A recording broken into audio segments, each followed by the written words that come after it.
Le renforcement militaire américain au Proche-Orient a pris une ampleur majeure depuis l'assassinat d'Ismaël Haniyeh, chef du bureau politique du mouvement Hamas à Téhéran. L'un des éléments clés est le déploiement du groupe aéronaval du porte-avions USS Abraham Lincoln, un groupe qui comprend également des croiseurs, des destroyers équipés de systèmes de défense contre les missiles balistiques. Il rejoint sur zone l'USS Theodore Roosevelt. Le déploiement de chasseurs supplémentaires au Proche-Orient fait également partie des mesures qui ont été prises. Un escadron de chasseurs a été envoyé dans la région pour renforcer les capacités américaines de défense aérienne et assurer une réponse rapide à toute attaque potentielle, comprenez, attaque potentielle iranienne contre Israël. En outre, des systèmes de défense antimissiles ont été engagés pour protéger les bases américaines et les installations stratégiques dans la région.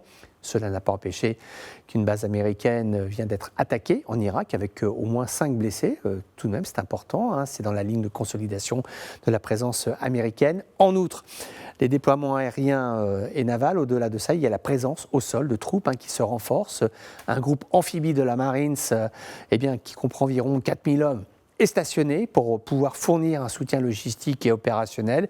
Ces troupes sont prêtes à intervenir en cas de besoin et jouent un rôle crucial dans la sécurisation des installations américaines. En parallèle, un sous-marin classe Oyo équipé de missiles guidés a été déployé, renforce les capacités de dissuasion américaines, offrant une flexibilité opérationnelle accrue en cas de conflit. Bien sûr, Washington travaille en étroite collaboration avec ses alliés dans la région, y compris Israël, la Jordanie, l'Arabie Saoudite, pour coordonner leurs efforts. Le secrétaire d'État Anthony Blinken a effectué une visite non annoncée en Irak pour discuter des menaces et des mesures de protection à prendre face aux menaces iraniennes. Ce renforcement militaire américain est un vrai dilemme pour l'administration Biden. D'un côté, les États-Unis cherchent à éviter une escalade du conflit qui pourrait entraîner une guerre régionale généralisée.